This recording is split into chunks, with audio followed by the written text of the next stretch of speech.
Bien, hermanos, Señor les bendiga. Es un placer saludarles una vez más. A la luz de las Escrituras, entonces nos encontramos, hermanos, haciendo esta labor que para mí es un agrado poder hacerlo.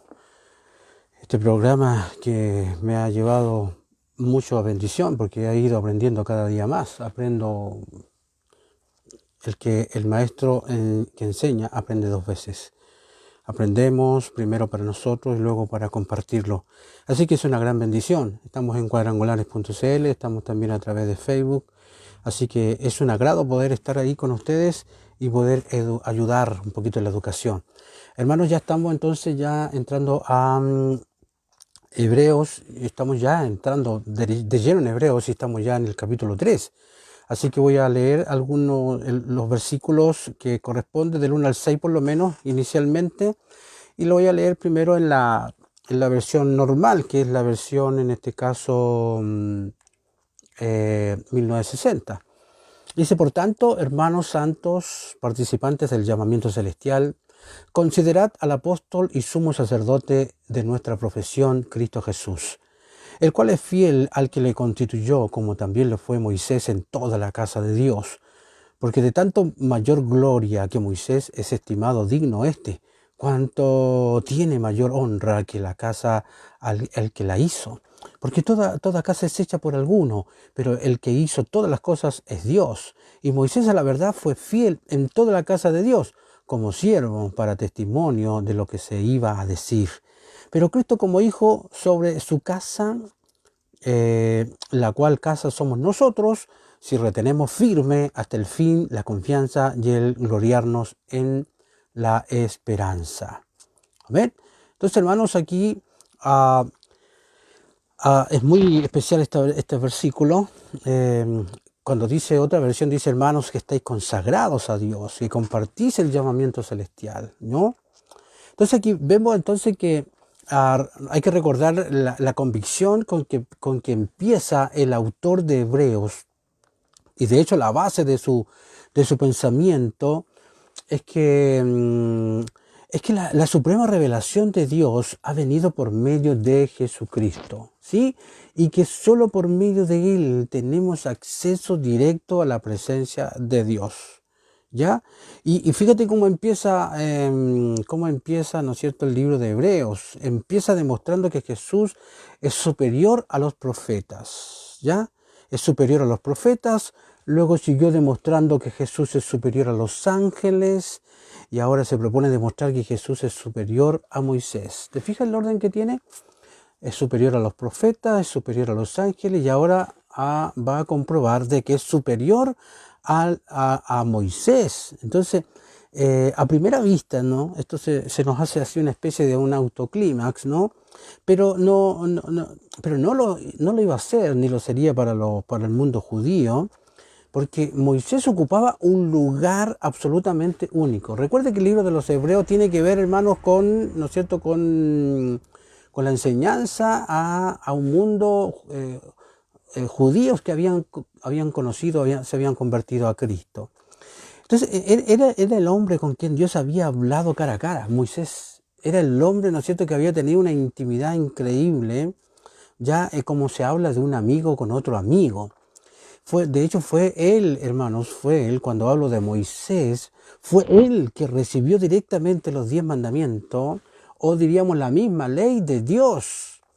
De hecho, y la ley era para los judíos la cosa más grande del mundo. Y Moisés y la ley estaban inseparablemente unidos. Así que imagínense un poco, por favor, imagínense un poco lo que significaba Moisés para el mundo judío, ¿ya? Entonces, cuando el escritor de Hebreos intenta mostrarles a Cristo, tiene que mostrar toda esta superioridad que tiene el Hijo, ¿no?, ya sea sobre los profetas, sobre los ángeles y sobre Moisés.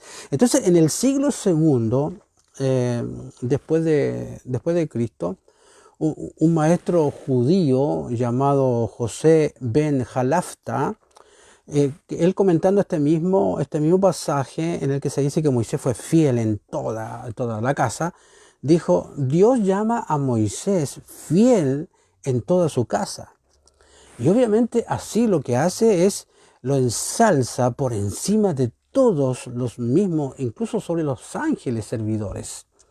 Entonces, para los judíos, el orden que está siguiendo el autor de Hebreos ya es el único lógico e inevitable, ¿no? Ha demostrado que Jesús es superior, como dije, a los ángeles, y ahora debe demostrar que también es superior a Moisés, ¿ya? Porque Moisés era superior a los ángeles. Entonces, es increíble, hermanos, cómo el autor de Hebreos, en este caso el mismo Espíritu de Dios, está ahí, ¿no es cierto?, dando a conocer a Cristo y que él era infinitamente superior a todo. Entonces, de hecho, esta cita que usa, ¿no?, para hablar de la grandeza de Moisés, es la prueba de la posición única que le asignaban los judíos a Moisés. Era increíblemente cómo los judíos eran tan apegados a eso, ¿no? De hecho, como dice la Escritura, Moisés fue fiel en toda su casa. Eso aparece en Números 12, verso 6. Y ahora bien, la base del argumento de Números es que Moisés es diferente de todos los profetas, digamos. Fue como el profeta de los profetas, por así decirlo, ¿ya? Y a estos Dios se les da a conocer por visiones. Estoy hablando de los otros profetas, se les da a conocer por visiones, ¿no es cierto? Pero habla con Moisés cara a cara, y esa es una cosa muy importante. Entonces, para un judío habría sido imposible concebir, hermanos, que nadie pudiera estar más cerca de Dios que Moisés. O sea, no hubo, para los judíos esta cosa era una cosa como extra sumamente súper sagrado, digamos. Nadie pudo estar más cerca que Moisés. Y sin embargo, el autor de Hebreos nos dice que Jesús siempre ha estado más cerca de Dios que Moisés. Entonces ahí como que intenta dejarlos en jaque mate ahí, ¿no? Y de hecho exhorta a sus lectores, eso es lo que hace, mire, exhorta a sus lectores a que fijen su atención en Jesús, coloquen sus ojos en Cristo. Y de hecho hay una palabra, ¿no? Así, una palabra que se usa aquí, que es katanoein, y esa palabra es muy sugestiva, ¿no? Porque quiere decir más que mirar o fijarse en algo, era mucho más que fijar o mirar algo, digamos. Ahora, de hecho se puede mirar, ¿cierto? Podemos mirar una cosa y hasta fijarse en ella, pero sin verla de veras, sin verla de una manera profunda, ¿no? Entonces, la palabra quiere decir fijar la atención en algo hasta penetrar en su significado y percibir la lección que encierra para aprenderla. Fíjate lo que significa eso. Entonces, poner los ojos en Cristo, fijar los ojos en Cristo, era algo mucho más profundo, hermanos. ¿Ya? Vuelvo a repetir, ¿no? Era fijar la atención en algo hasta penetrar, o sea, lo más profundo que se pueda, hasta penetrar en su significado y percibir, darse cuenta de la lección que tenía para ellos y tenían que aprender esa lección. De hecho, en Lucas, fíjate, en Lucas 12, 24, Jesús usa la misma palabra cuando dice considerad a los cuervos o considerad, ¿no es cierto?, las aves. No quiere decir simplemente mirar las aves o mirar los cuervos, sino dice mirar las aves y enteraos, entérense y aprendan la lección, hermanos, que Dios está tratando de enseñarles por medio de ellos. O sea, era una concentración absolutamente. Entonces, si hemos de llegar a entender el Evangelio, ¿ya? Y esto es una lección muy importante para ustedes, ¿eh? Para cada uno de nosotros. Si vamos a llegar a entender el Evangelio, una mirada de reojo no basta, hermanos. Así una mirada así como por encima. Por eso que aquí yo vuelvo a tener un argumento para decirle, hermanos, no puede ser solo de reojo, no puede ser solo por encima. Eso no va a bastar. Tiene que haber una observación concentrada, ¿ya?, en la que ceñimos los lomos de nuestro entendimiento, ¿ya?, en un esfuerzo decidido. Ahí tiene que haber un esfuerzo decidido para descubrir el significado que tiene para nosotros. porque tiene un tremendo significado para nosotros. Entonces, ahora, en cierto sentido, la razón está implícita, ¿no es cierto?, en la manera de dirigirse a sus lectores como hermanos, ¿no es cierto?, hermanos que comparten el llamamiento celestial, lo que leíamos al principio, ¿no? El llamamiento que recibimos los cristianos tiene un doble sentido. Es un llamamiento desde el cielo y hacia el cielo, ¿entiendes? Entonces es una voz que nos viene de Dios para que nos pongamos en marcha hacia Dios. Es un llamamiento que exige atención concentrada. Eso es lo que hace, una atención concentrada tanto por su origen como por su destino. Entonces, hermanos, no nos podemos permitir despachar con una mirada desinteresada la invitación de Dios hacia Dios, hacia Él mismo. Entonces, ¿qué vemos, hermanos, cuando fijamos nuestra atención en Jesús? Vemos dos cosas. Primero vemos al gran apóstol, ¿ya? Al gran apóstol. Y esta es la única vez que le llama así, aquí. Es la única vez que le llama apóstol a Jesús en el Nuevo Testamento, fíjate, ¿ya? Entonces, que el autor de Hebreos lo hace intencionalmente, claro, está bastante claro, porque no da este título así nomás, ¿no? Y en esta oportunidad lo reserva exclusivamente para Cristo, en esta carta por lo menos, ¿no? Entonces, quiere decir con esta palabra lo siguiente. Vamos a observar, hermanos, aquí, cuando hablamos de apóstol, está hablando de apóstolos. Es una palabra en el original que quiere decir literalmente uno que es enviado. Eso es un apóstol, uno que es enviado, ¿ya? Pero en la terminología judía, ¿ya? Se usaba para describir a los enviados del Sanedrín, el Tribunal Supremo de los judíos. En este caso eran los apostoloi, ¿ya?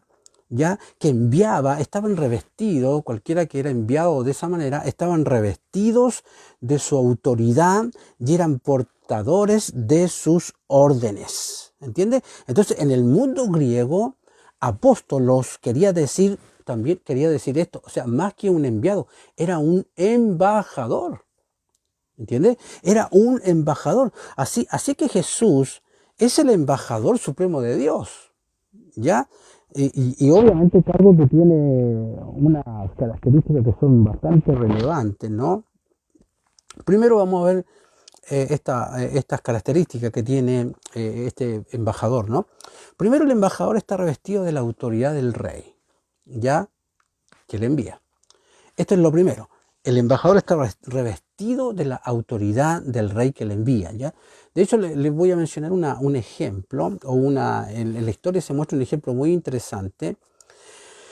No sé si usted debe ya saber y haber escuchado a este hombre, el rey de Siria, Antíoco Epífanes, que fue uno de los enemigos grandes, ¿no?, de Israel.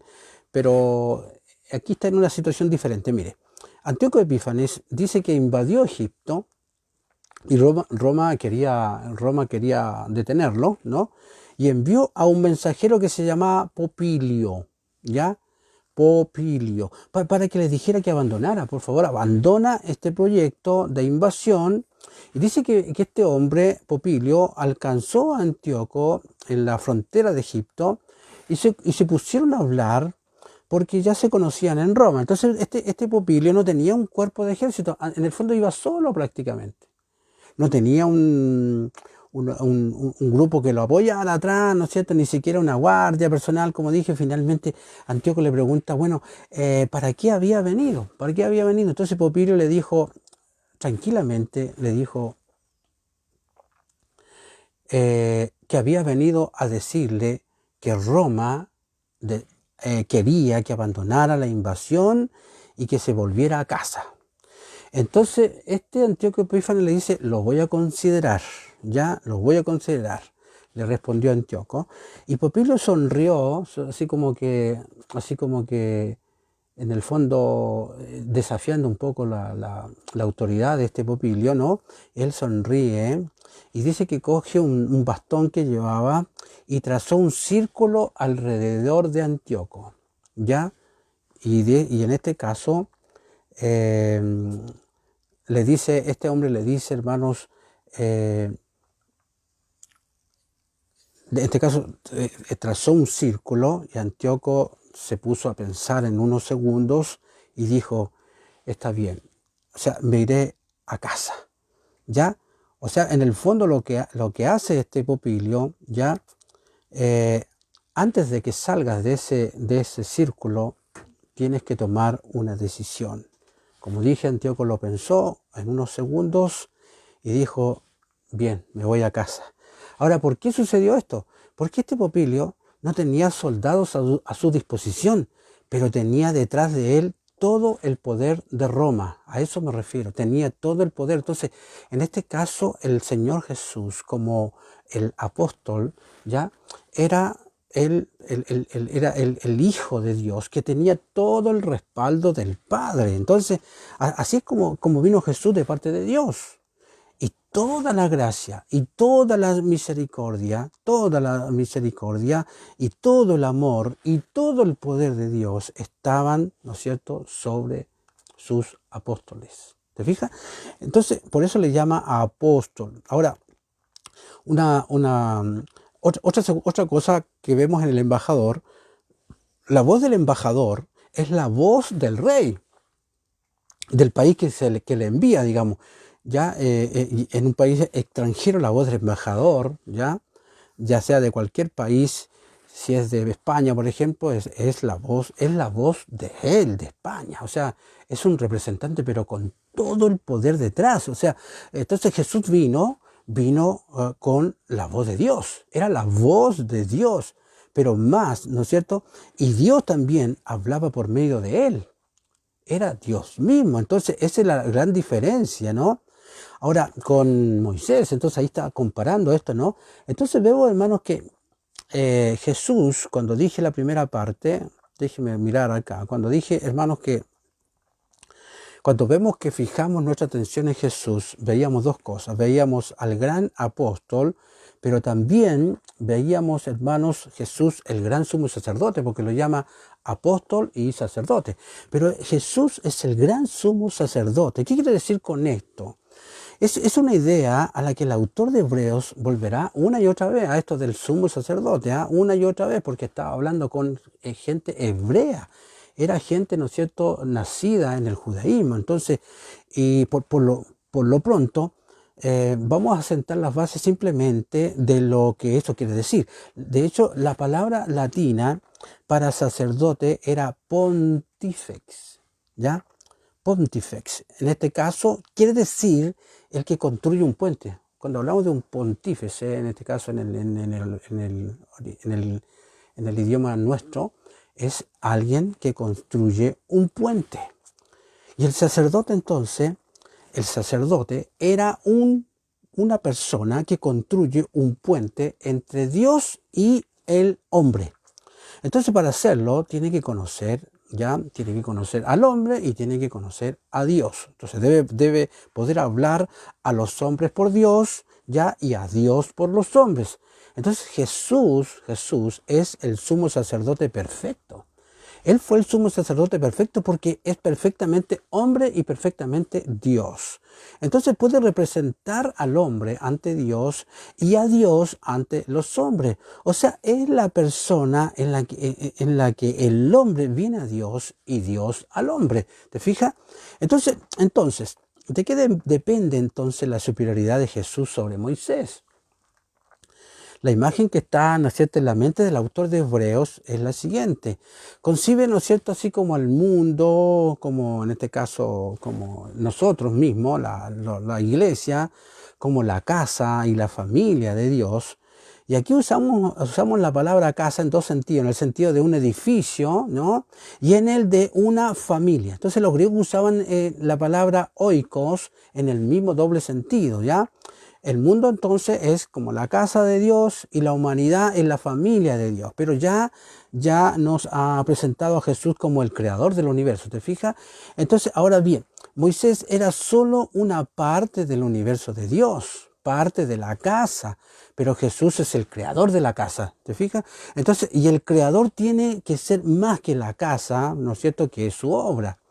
Entonces Moisés no creó la ley. Solo fue el intermediario para que se promulgara. Tampoco creó la casa. Entonces solamente sirvió en ella. Mira las conclusiones que él salga, ¿no? Solamente sirvió en ella. Entonces Moisés no habló de sí mismo.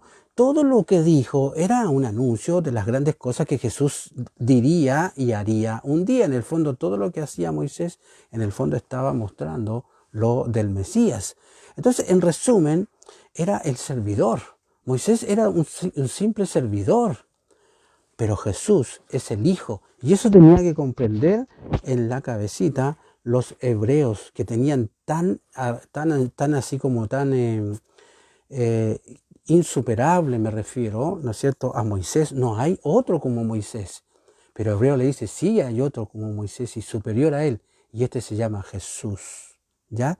En ningún caso intenta menoscabarlo de Moisés, para nada. Moisés fue lo que fue, pero Jesús es superior. Entonces ahí vemos que Moisés sabía un poco acerca de Dios, ¿ya? Pero Jesús era Dios. Entonces es notable la diferencia, ¿no? Y ahí está el secreto de su superioridad, hermano. Entonces ahora el autor de Hebreos usa otra figura, en este caso como que el mundo es la casa de Dios y en un sentido especial, ¿no?, es la iglesia, ¿cierto? La iglesia es la casa de Dios, porque Dios la ha hecho con ese fin especial. Los judíos llamaban al templo la casa y dividen la historia de Israel en varias casas, digamos, según el templo que hubiera entonces. Entonces, esta es una figura muy querida por los autores del Nuevo Testamento. ¿Ya? Entonces, el edificio de la casa, el edificio de la iglesia permanecerá indestructible siempre que sus piedras vivas estén firmes. ¿Y quiénes son las piedras vivas? Nosotros somos las piedras vivas. Y obviamente necesitamos estar firmes. Es decir, siempre que todos sus mundos estén fuertes, ¿ya? Es la gloriosa y confiada esperanza. Esa era la clave que hemos puesto en el Señor Jesucristo. Eso era muy importante. Entonces cada uno de nosotros es como una piedra de la iglesia, ¿ya? Y si una piedra es débil, el edificio no está completo. Por eso es que necesitamos que la iglesia cada día tome fuerzas en la confianza, en la fidelidad, ¿no es cierto?, en la búsqueda, en todo esto, ¿no? Entonces, la iglesia permanece firme solo cuando todas sus piedras vivas están arraigadas y fundamentadas por la fe en Jesucristo. Entonces, cada uno de ustedes es muy importante dentro del edificio, dentro de la casa, ¿no? Que tengamos esa fe y esa confianza absoluta en Cristo Jesús. Entonces, y de hecho, Hebreos ya capítulo 3, del 7 al 19, así pues, como dice el Espíritu Santo, ya, si oís hoy mi voz, no endurezcáis el corazón como en la provocación, como sucedió en el día de la tentación en el desierto, cuando intentaron probarme vuestros antepasados, ¿ya? Y en consecuencia pasaron 40 años experimentando lo que yo podía hacer. Así que se inflamó mi ira contra aquella generación, dice, y dije, siempre divagan en sus corazones, no conocen mis caminos. Así que juré en mi ira, ¿ya? De ninguna manera entrarán en mi reposo. Tened cuidado, hermanos, para que no haya en ninguno de vosotros un corazón malo y desobediente en semejante estado de rebelión contra el Dios vivo. Más bien seguid exhortándoos día a día mientras usamos la palabra, ¿no es cierto?, hoy, no sea que a algunos de vosotros se les endurezca el corazón por la seducción del pecado. ¿Ya? Porque habéis llegado a participar de Cristo si de veras os mantenéis aferrados al principio de vuestra confianza. Estad firme, dice, hasta el final, mientras sea posible seguir oyendo que se dice, si hoy oís mi voz, no endurezcáis el corazón como en la provocación, porque ¿quiénes fueron los que oyeron y provocaron a Dios? ¿No fueron todos los que habían salido de Egipto bajo su dirección de Moisés? ¿Y contra quiénes se inflamó la ira del Señor aquellos 40 años? ¿No fue contra los que habían pecado, cuyos huesos se calcinaron en el desierto? ¿A quienes juró que no entrarían en su reposo, sino a los que le fueron desobedientes? Así que vemos que fue por su desobediencia, ¿ya? Vemos que fue por su desobediencia por lo que no pudieron entrar. Entonces aquí vemos que el autor de Hebreos, hermanos, ha estado esforzándose por demostrar la supremacía de Jesús. Y ahora cambia del argumento a la exhortación, ¿ya?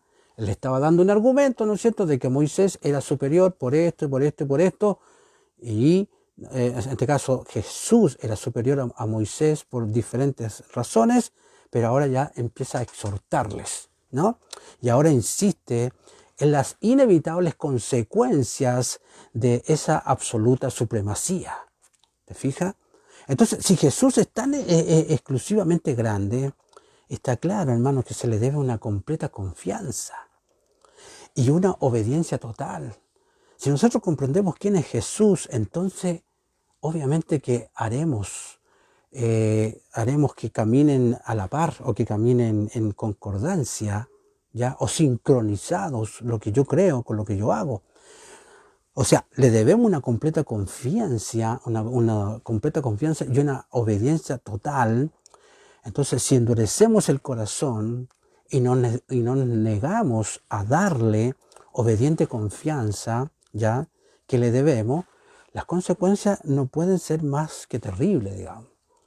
Claro, por eso que al que conoce, al que cree, al que ha gustado de las cosas del Señor, no queda más que una horrenda expectación de juicio, porque se supone que ya comprendimos, entendimos todas las cosas y ahora solo queda aplicarlas. Entonces, la manera en que nuestro autor refuerza su argumento con varias citas del Antiguo Testamento nos exige obviamente un estudio bastante acabado, ¿ya? Y empieza haciendo una cita del Salmo 95, del versículo 7 al 11.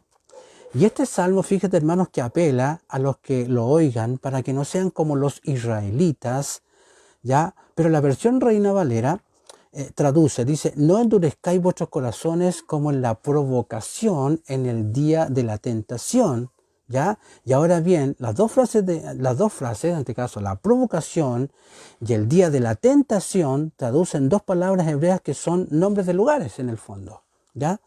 Masá y Meriba. Eran los dos lugares, y esta es una referencia a la historia que se cuenta en Éxodo capítulo 17, del 1 al 7, y también se cuenta en Números capítulo 20. Estos pasajes cuentan un incidente, ¿cierto?, de la peregrinación de los israelitas, y estaban pasando sed en el desierto, ¿ya? Y se enfrentan con Moisés, se enfrentan en una guerra, en una pelea con Moisés, y lamentando haber salido de Egipto, ¿ya? Y teniendo una desconfianza absoluta de Dios, ¿no? Entonces, en la versión de Números, Dios le dijo a Moisés que hablara a la roca, ¿ya? Y brotaría el agua. Pero Moisés, ¿se acuerda que Moisés en esa época se enojó, le dio rabia y no habló a la roca, sino que la golpeó, en este caso la hirió, ¿ya? Y el agua brotó. Pero en este acto de desconfianza y de desobediencia, Dios declaró que no se le permitiría a Moisés introducir al pueblo en la tierra prometida. Entonces, de ninguna manera, hermanos, de ninguna manera entrarían en el reposo. ¿Qué significa eso? Deuteronomio 12:9. La enseñanza, ¿no es cierto?, es que la desconfianza y la desobediencia de Israel le impedirían entrar entonces a gozar de las bendiciones de Dios. En el fondo, hermanos, cuando hablamos de entrar en el reposo del Señor, para ellos era entrar en la tierra prometida. Entonces, el autor de Hebreos dice a sus lectores, hermanos, tengan cuidado, dice, cuidado de no caer en la misma desobediencia y desconfianza que tuvieron cada uno de ustedes y que mostraron vuestros antepasados. No sea, hermanos, no sea que perdáis las bendiciones que esperáis, como le pasó a ellos. Y en efecto dice, ¿no? Mientras hay tiempo, porque dice hoy, mientras hay tiempo, mientras podamos seguir hablando de hoy, hermanos, que es lo único que nos pertenece, porque el mañana no, darle a Dios, hay que darle a Dios, ¿qué cosa? La confianza y la obediencia que le debemos. Entonces, para cada persona, hoy, quiere decir esto, mientras usted esté vivo, mientras usted tenga vida, ¿no es cierto? ¿Ya? Y lo que dice realmente el autor de Hebreos es que mientras tengamos la oportunidad, hermanos, mientras tengamos la oportunidad, darle a Dios la sumisión, ¿ya? Que le debemos, porque le debemos eso. Sumisión al Señor en lo que Él está hablando. Y hay que dársela antes, hermanos, que se te acabe el día. Algunos hermanos dejan para mañana y siguen con muchas cosas así medias a medias y saben que no están bien y saben que están equivocados en ciertas cosas y van y le dan y le dan. Y va a llegar un día en que ya no vamos a estar, hermanos. Hoy día la vida se ha convertido en algo tan frágil. Un día están, mañana no están. Y hoy día sigue, hermanos, muriendo gente. Y también, gracias al Señor, hay muchos que se han convertido, se han arrepentido. Pero si es el caso de algunos de ustedes, hermanos, no espere a mañana. Hoy día es el día en que tenemos que depositar toda nuestra confianza en el Señor, toda la confianza en las promesas que Él tiene para su pueblo. Y tenemos que, ¿no es cierto?, colocar, hermanos, todo lo que podamos en cuanto a la obediencia, ¿ok? Entonces, hermanos, aquí hay algunas serias advertencias aquí. Primero, Dios, hermanos, le hace un ofrecimiento a los hombres, ¿ya? Eso es lo primero, ¿ya? Como le ofreció a los israelitas las bendiciones de la tierra prometida, le ofrece a todos los seres humanos las bendiciones de una vida que es incalculablemente mejor que la vida sin Cristo. Incalculable, no hay comparación. Segundo, pero para obtener las bendiciones de Dios hacen falta dos cosas. Y aquí voy a nombrar dos cosas. Primero, es necesaria la confianza. Vuelvo a repetir, aquí en este capítulo se hace muy claro esto. La confianza y la obediencia son dos palabras, ¿no? Es necesaria la confianza. Tenemos que creer en lo que Dios dice que es algo que es verdad. Hay que creer lo que Él dice, ¿no? Y tenemos que estar dispuestos a hacer que nuestra vida dependa de lo que Él dice, de sus promesas, ¿ok? Entonces, y una segunda cosa es que es necesaria la obediencia. No se olvide. Aquí aparecen dos cosas muy fundamentales en este capítulo. Obediencia, ¿cierto? Y confianza, ¿sí? Obediencia y confianza. Entonces, para mencionar un poco algo de la obediencia, es como si nos dijera un médico, hermanos, te puedo curar, ¿cierto? Si obedeces mis instrucciones al pie de la letra. Si usted se toma todos los remedios, qué sé yo, ya. O como un profesor cuando le dice, bueno, si puedo hacer de ti un gran profesional, pero si sigues las instrucciones al pie de la letra, ¿ya? O si sigues lo que yo te indico con absoluta fidelidad.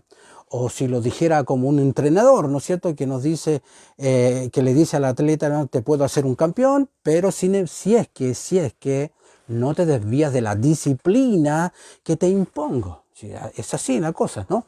Entonces, en cualquier esfera de la vida, el éxito, hermanos, y eso quiero que tengan claro, dependen absolutamente de la obediencia a la palabra, por decir una palabra, a la palabra de un experto. ¿Y quién es el experto aquí? El Señor. Él sabe lo que dijo, Él sabe lo que nos demanda y Él cumple lo que Él dijo que iba a hacer, ¿no? Este es el Señor. Él es nuestro experto. Entonces, Él es el experto en la vida. Y la verdadera bendición, la verdadera felicidad depende de que si le obedecemos. Si usted mira una familia que es fiel, que es obediente, que es confiada en absolutamente lo que el Señor dice, mire su vida y se va a dar cuenta que ha habido bendición tras bendición, ¿ok? Entonces, y una tercera cosa, hermanos, que el ofrecimiento de Dios tiene un límite. Y aquí hay que tener cuidado, tiene un límite, que obviamente es la duración de la vida. Nunca sabemos cuándo llegará ese límite, ¿ya? Y hablamos fácilmente, muchos hablamos hacemos programas y hacemos proyectos del mañana, pero ese día puede que no llegue para nosotros. ¿Usted sabía que hoy día puede ser su último día? Puede ser mi día último. Y eso lo tenemos que tener en nuestra cabeza clarito. El mañana no nos pertenece. ¿Ya? Así que Dios nos ayude, hermanos, porque no sigamos hablando del mañana como si nos perteneciera, como si tuviéramos tantas oportunidades, ¿ya? Entonces, lo único que tenemos es hoy día, hoy, el ahora mismo. Y alguien ha dicho, hermanos, deberíamos vivir cada día como si fuera toda nuestra vida. Amén. Entonces, el ofrecimiento de Dios se ha de aceptar hoy día. La confianza y la obediencia se deben dar hoy, ¿ok? Porque no podemos estar seguros de que habrá un mañana para nosotros. Así que, hermanos, aquí tenemos el supremo ofrecimiento de Dios, ¿ya? Pero es solo para los que están dispuestos a darle una confianza perfecta, ¿ya? Y una obediencia total. Y hay que aceptarlo hoy día, ahora mismo, ¿ya? Porque después puede ser demasiado tarde. Ya hay que pensar en eso, ¿eh? Que Dios nos ayude en eso, hermanos, porque es muy interesante que Él nos bendiga cada minuto, cada tiempo, ¿no es cierto? De hecho, hermanos, quiero mencionarles, para concluir ya, el privilegio, hermanos, de los santos, es que somos hechos partícipes con Cristo. Y esto es el Espíritu, ¿no es cierto? El Espíritu Santo haciendo la obra en nosotros. Vemos, hermanos, como la naturaleza, las virtudes, la justicia y la vida de Cristo están interesados en todo lo que Cristo es y todo lo que Él ha hecho y hará. Entonces, el mismo Espíritu, hermanos, el mismo Espíritu con que los cristianos emprenden el camino de Dios, ¿ya? Es el que debe mantener hasta el final. Ayúdanos, Señor, a mantenernos hasta el final. La perseverancia en la fe, hermanos, es la mejor prueba de la sinceridad de nuestra fe. ¿Ya? Oír la palabra a menudo es un medio de salvación, ¿ya? Pero si no se escucha, ¿ya? Expondrá más a la ira divina, vamos a exponernos más a la ira divina. Entonces, la dicha de ser partícipes de Cristo y de su salvación completa, ¿ya? Y el temor a la ira de Dios y a la miseria eterna, deben de estimularnos, ¿no? De estimularnos a perseverar. Hay que entender que hoy día, sí o sí, hay que perseverar en la vida de la fe obediente, una vida de fe obediente. Así que cuidémonos de confiar en privilegios, ¿ya? O profesiones externas, y pidamos ser contados con los creyentes verdaderos, hermanos, que entran al cielo cuando todos los demás fallan a causa de la incredulidad, ¿ya? Como nuestra obediencia sigue conforme al poder de nuestra fe, así nuestros pecados y la falta de cuidado se conforman al predominio de la incredulidad en nosotros. Amén. Así que Dios nos ayude, hermanos, y bendiga nuestras vidas cada día, que haya tremenda bendición, hermanos, en cada una de estas cosas. Es muy, muy, muy rico, hermanos, aprender esto. Es muy especial entrar, hermanos, en esto, ¿no? De perseverar.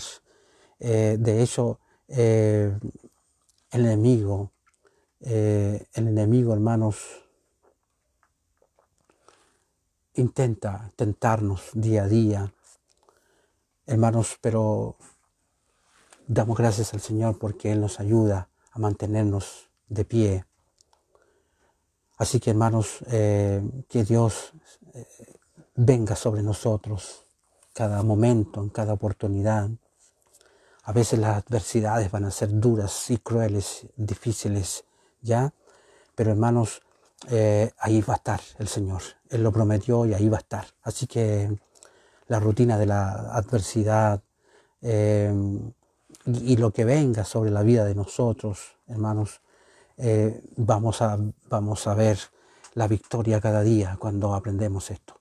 Obediencia, fidelidad, confianza en el Dios poderoso y vivo. Amén. Así que, hermanos, que el Rey nos bendiga este día, ¿ya? Que esta relación viva que tenemos vaya aumentando, ¿ya? Y esa confianza en el Señor siga creciendo cada día, y van a ser de gran bendición. Todo este tiempo que tenemos de búsqueda, de lectura, de palabra, de intentar comprender, es para que hoy día lo apliquemos. Hoy apliquemos la palabra del Señor. Amén. Así que un abrazo. Que Dios bendiga sus vidas a cada uno de ustedes, hermanos. Bendiciones. Y nos estamos viendo mañana, ¿no es cierto? Intentando ya ver el capítulo 4. Hoy día no fue necesario quedarnos con el capítulo 3 dividido en 2 partes. Fue suficiente con uno y vamos al capítulo 4 el día de mañana. Dios bendiga sus vidas, hermanos.